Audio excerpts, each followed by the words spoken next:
Welcome again to Secret of the Ages, and we are at chapter 11, the Law of Attraction, in volume number 4.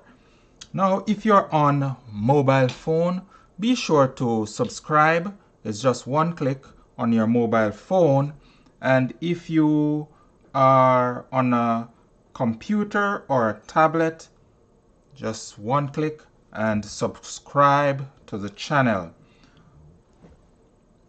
Now let's get on with it. The law of attraction. For life is the mirror of king and slave, or slav. 'Tis just what you are and do. Then give to the world the best you have, and the best will come back to you. Madeline Bridges. The old adage that he profits most who serves best is no mere altruism. Look around you. What businesses are going ahead? What men are making the big successes? Are they the ones who grab the passing dollar, careless of what they offer in return? Or are they those who are striving always to give a little greater value, a little more work than they are paid for?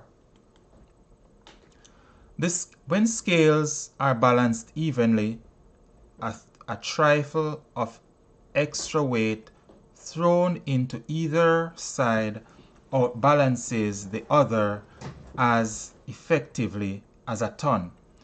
In the same way, a little better value, a little extra effort makes the man or the business stands out from the great mass of mediocrity like a tall man among pygmies, and brings results out of all proportion to the additional effort involved.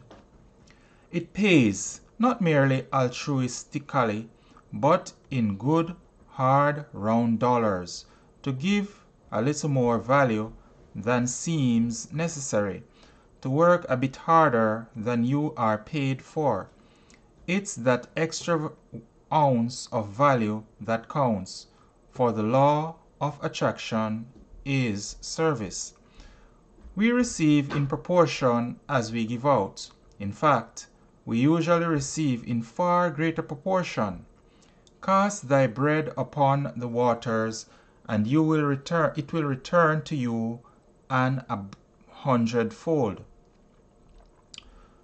Back of everything is the immutable law of the universe, that what you are is but the effect. Your thoughts are the causes. The only way you can change the effect is by first changing the cause.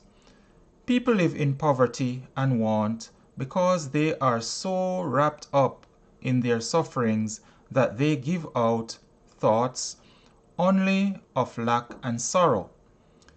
They expect want. They open the door of their mind only to hardship and sickness and poverty. True, they hope for something better, but their hopes are so drowned by their fears that they never have a chance. You cannot receive good while expecting evil. You cannot demonstrate plenty while looking for poverty. Blessed is he that expecteth much, for verily his soul shall be filled. Solomon outlined the law when he said, There is that scattereth, and increaseth yet more, and there is that withholdeth more than is meet, but it tendeth only to want. The liberal soul shall be made fat, and he that watereth shall be watered also himself. The universal mind expresses itself largely through the individual. It is continually seeking an outlet. It is like a vast reservoir of water, constantly replenished by mountain springs. Cut a channel to it, and the water will flow in ever-increasing volume.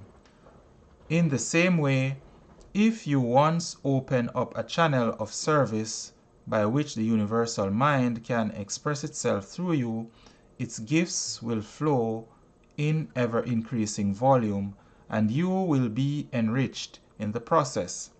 This is the idea through which great bankers are made. A foreign country needs millions for development. Its people are hardworking, but lack the necessary implements to make their work productive. How are they to find the money? They go to a banker, put their problem up to him. He has not the money himself, but he knows how and where to raise it. He sells a promise to pay of the foreign country, their bonds, in other words, to people who have money to invest. His is merely a service, but it is such an invaluable service that both sides are glad to pay him liberally for it. In the same way, by opening up a channel between universal supply and human needs, by doing your neighbors or your friends or your customers service, you are bound to profit yourself. And the wider you open your channel, the greater service you give, or the better values you offer, the more things are bound to flow through your channel, the more you are going to profit thereby. But you have got to use your talent if you want to profit from it. It matters not how small your service. Using it will make it greater. You don't have to retire to a cell and pray. That is a selfish method. Selfish concern for your own soul to the exclusion of all others. Mere self-denial or asceticism as such does no one good. You have got to do something, to use the talents God has given you to make the world better for your having been in it. Remember the parable of the talents. You know what happened to the man who went off and hid his talent, whereas those who made use of theirs were given charge over many things. That parable, it has always seemed to me, expresses the whole law of life. The only right is to use all the forces of good. The only wrong is to neglect or to abuse them. Thou shalt love the Lord thy God. This is the first and the greatest commandment. Thou shalt show thy love by using to the best possible advantage the good things, the talents of the parable that he has placed in your hands. And the second is like unto it. Thou shalt love thy neighbor as thyself. Thou shalt not abuse the good things that have been provided you in such prodigality,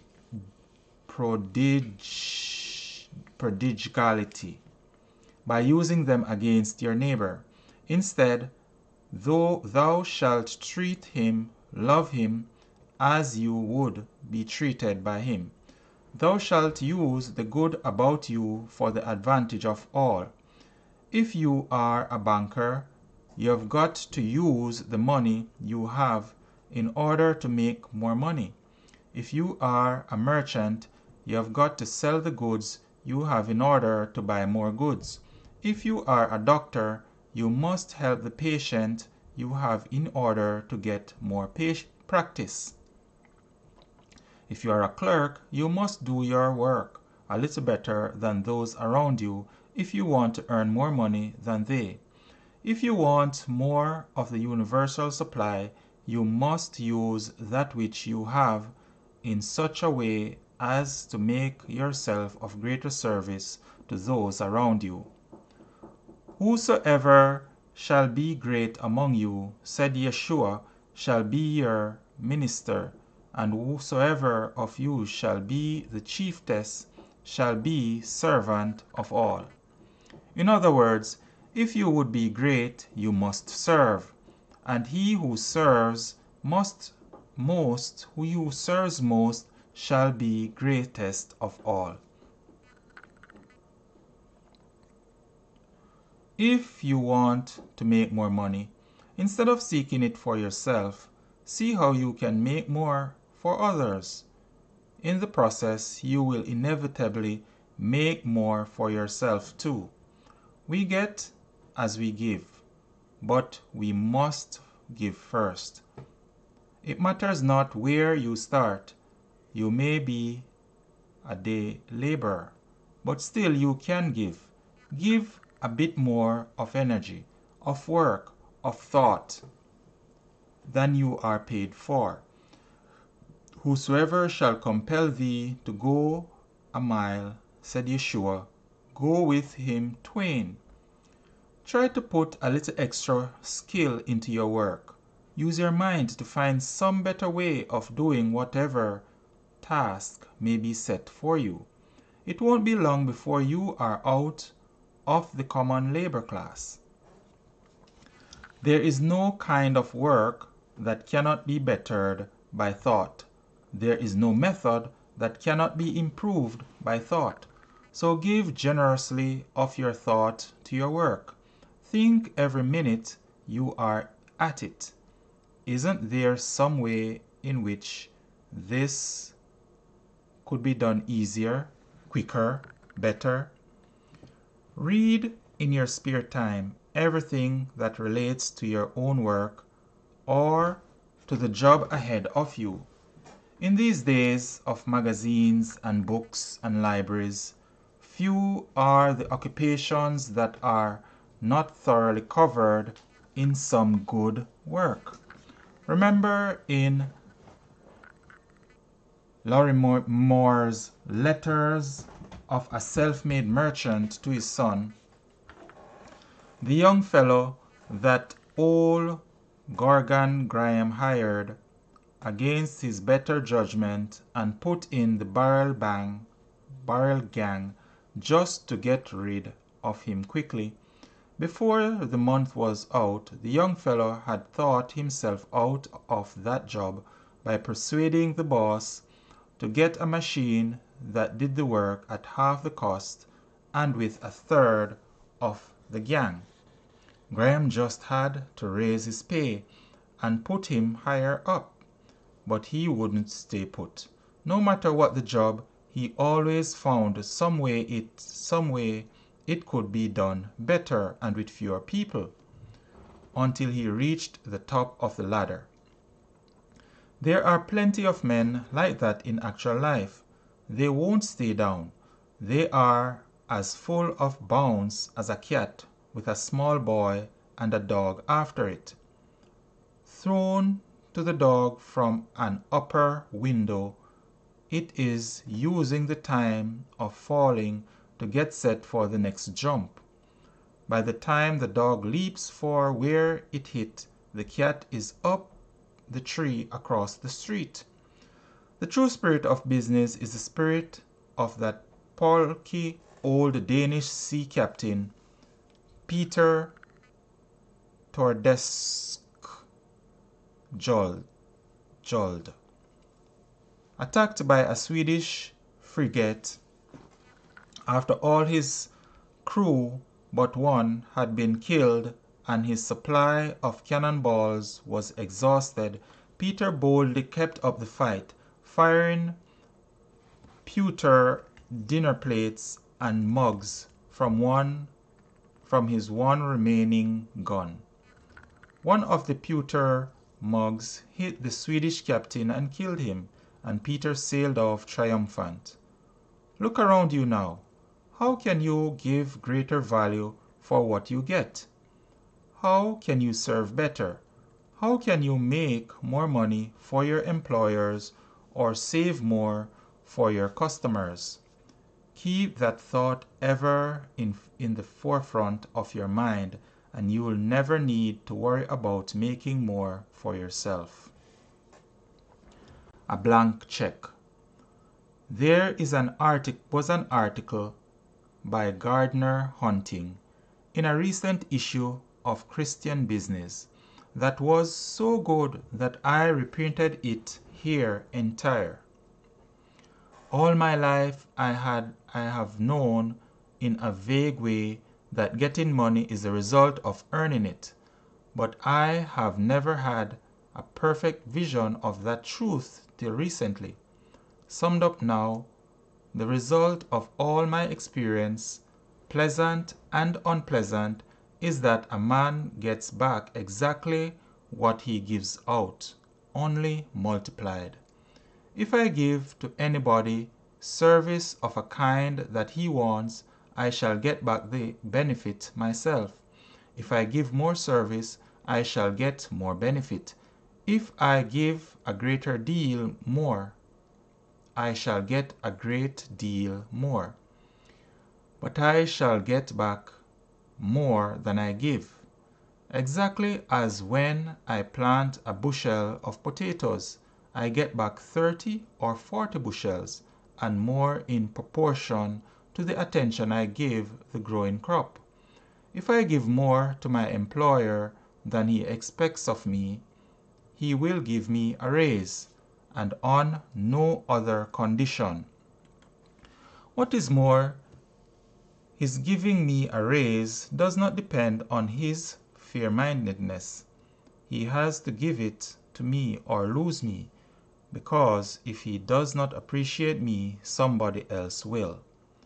But this is only part of it.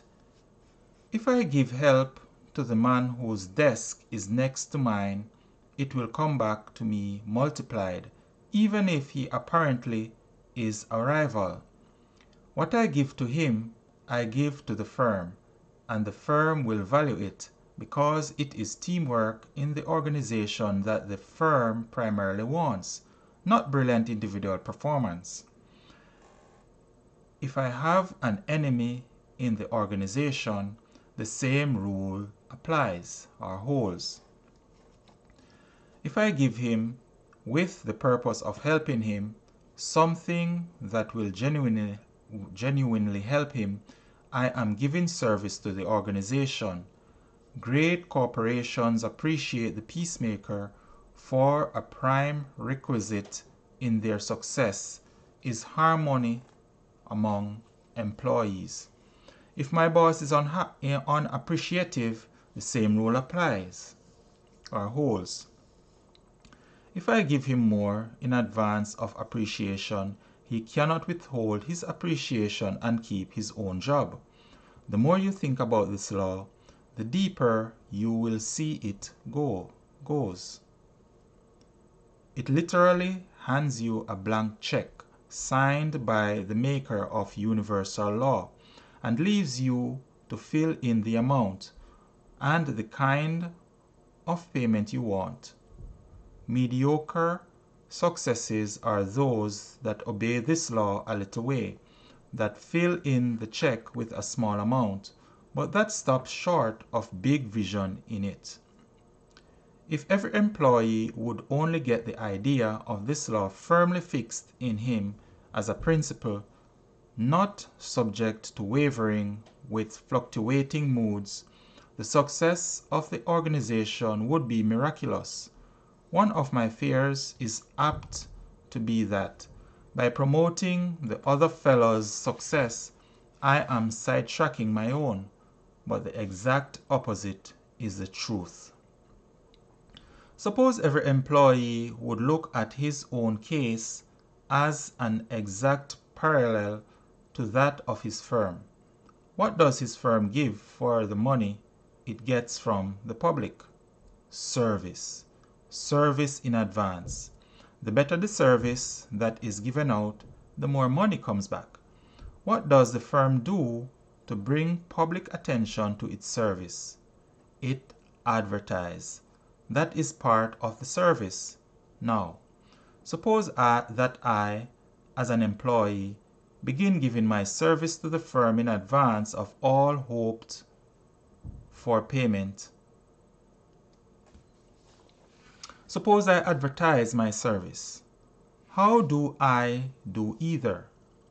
I cannot do anything constructive in that firm's office or store or plant or premises that is not service, from filing a letter correctly to mending the fence or pleasing a customer, from looking up a word for a stenographer to encouraging her to look it up herself, demonstrating a machine to a customer or encouraging him to demonstrate it himself, from helping my immediate apparent rival to get a raise to selling the whole season's output.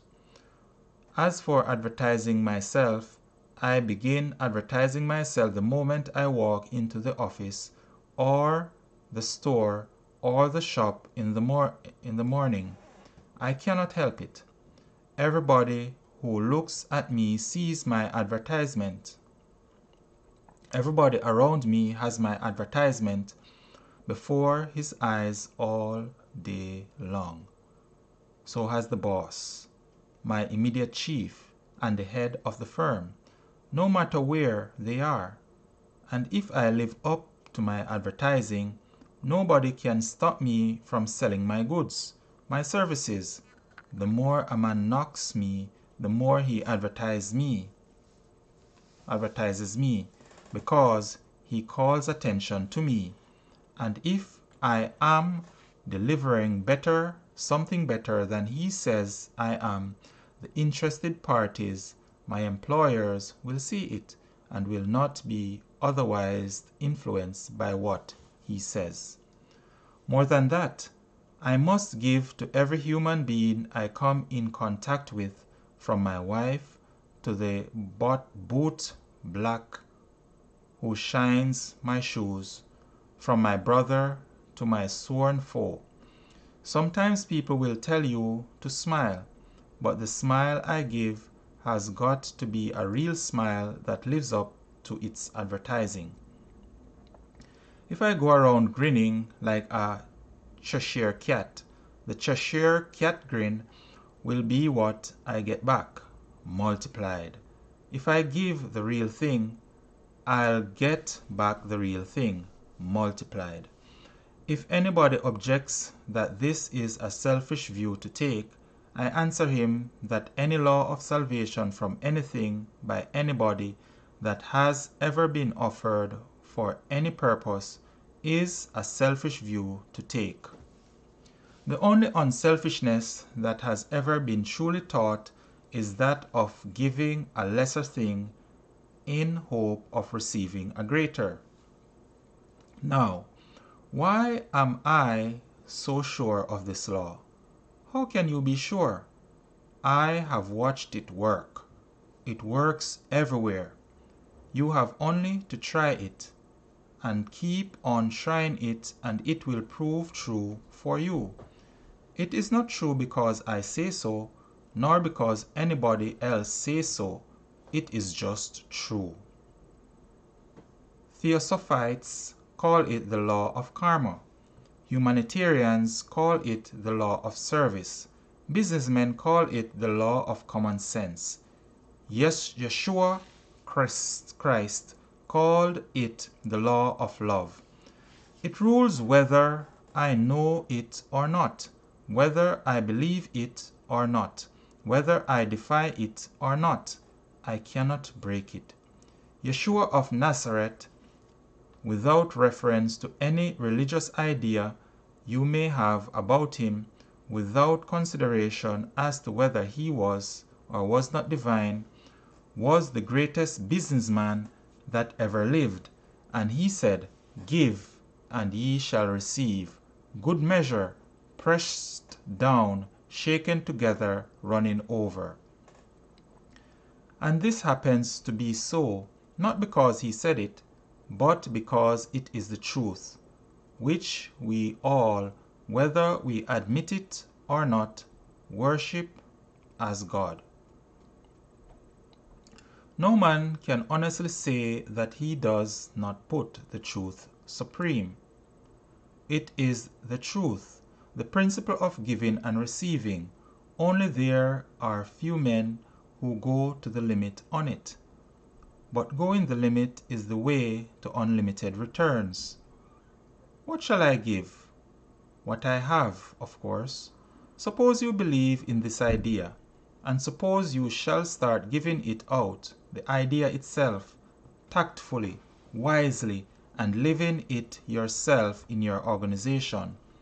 How long do you think it will be before you are a power in that organization, recognized as such and getting pay as such? It is more valuable than all the cleverness and special information you can possibly possess without it. What you have, give to everybody. If you have an idea, do not save it for your own use only. Give it.